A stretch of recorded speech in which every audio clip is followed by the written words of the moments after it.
এত গরমে কি রান্না করতে ভালো লাগে তোমরাই বলো তো।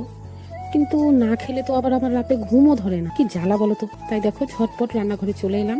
তো আজকে রান্না করবো পনির আর বেগুন ভাজি। দুপুরের একটু সবজি আছে, আশা করি হয়ে যাবে। তোমরা তো জানো আমি রান্নাঘরে এলেই অনুও আমার পিছু পিছু চলে আসে, আর এসেই শুরু হয়ে যায় ওনার দুষ্টামি। তাই আজ ওর বাবা ওর সাথে খেলছে, জানে যে এত গরমে যদি আমাকে ডিস্টার্ব করে তাহলে তো আমি রেগেই যাব। নর্মালি রাতে আমি এক তরকারি ভাতই রান্না করি, কিন্তু মাসি যেহেতু পনির খাবে না তাই একটু বেগুন ভাজ। তো এদিকে আলুটা ভাজা হতে হতে আমি একটু মশলাও করে নিলাম। মশলা বলতে ওই একটু জিরে আদা বাটাই দিয়েছি, লঙ্কাটা দিইনি, কেননা মেয়ে যেহেতু খেতে পারবে না, তো গোটা গোটা লঙ্কা দিয়ে দিয়েছি। পরে আমি আর কি লঙ্কাটাকে একটু চটকে দিয়ে দেবো তরকারিকে। দেখো ওনার দুষ্টামি আবার শুরু হয়ে গেছে পেছন দিয়ে চলে এসে। যেহেতু আমার রান্নাঘরে ফ্যান নেই তাই রান্নাঘরে এই গরমে আর খেতে পারছি না, জন্য ওই ঘরে সব খাবার নিয়ে যাচ্ছি।